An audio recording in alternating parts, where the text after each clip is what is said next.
सखी। का हो सखी? शादी हो गई, ससुरे कहिया जाए के बा हो? अरे सखी शादी तो भले माई बाबू कर देने, लेकिन हम ना मन कहा तो ससुरे जाए को। काहे हो? सुना बतावत है। बतावा। खाके जहरा मरी जाइबे, सुनत हो न? ई काहे हो? खाके जहरा मरी जाइबे, सखी हो हम ससुरे ना जाइबे।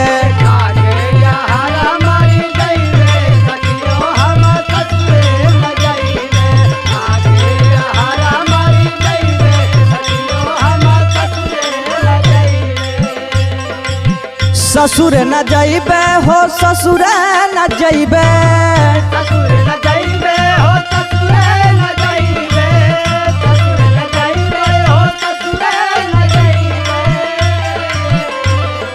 खाके जहरा मरी जाइबे, सखी हो हम ससुर न जाइबे।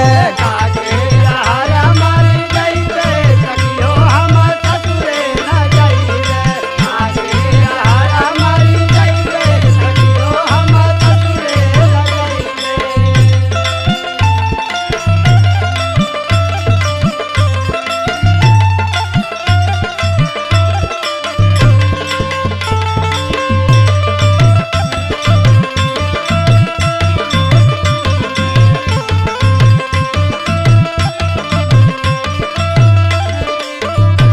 काहे ये सखी, काहे ना जाइबू हो? सुना सखी बतावत है। सुनावा।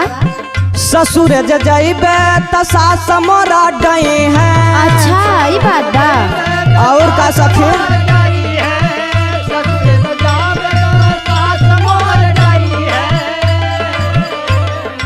मम्मी के प्यार कहाँ पैबे, सुनत हो सखी? हाँ हो। अरे मम्मी के प्यार कहाँ पैबे, सखी हो हम ससुर ना जाइबे। मम्मी का प्यार कहाँ पाइबे, सखी हो हम ससुर न जाइबे।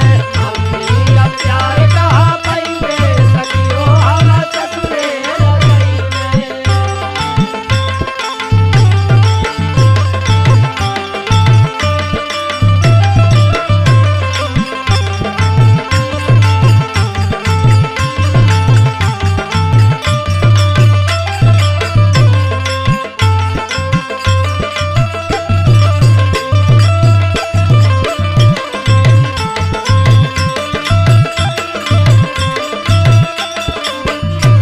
यह कुल सुन सुन सोच सोच बहुत डर लगाला सखी। अरे जाएगा हो।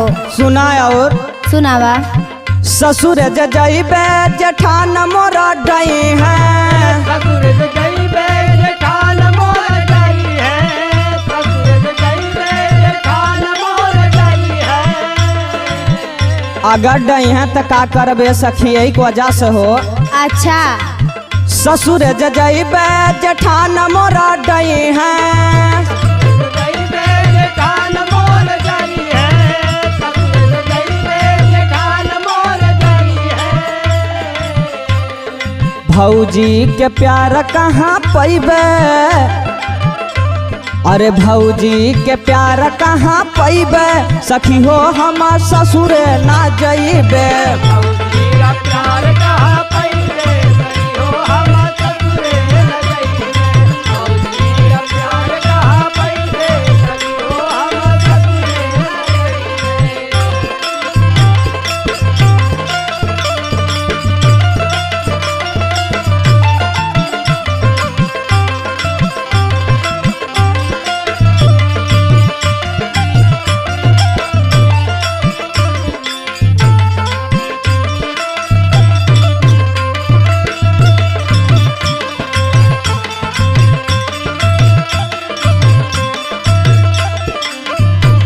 सब बतावाला सखी की ससुरे में सास ननद जेठान सब डाहन ओने सखी।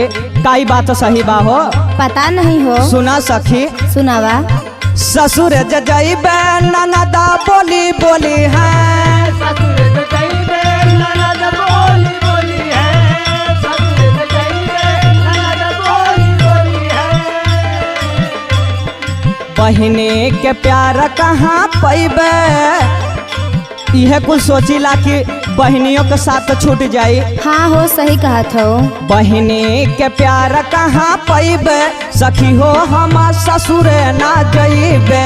बहिनी का प्यार कहाँ पैबे सखी हो हम ससुरे न जाइबे। बहिनी का प्यार कहाँ पैबे सखी हो हम ससुरे न जाइबे। हो खाके जहरा मारी जइबे सखी हो हम ससुरे ना जइबे। खाके जहरा मारी जाइबे सखी हो हम ससुरे न जाइबे। खाके जहरा मारी जाइबे सखी हो हम ससुरे न जाइबे। हो खाके जहरा मारी जइबे सखी हो हम ससुरे ना जइबे। खाके जहरा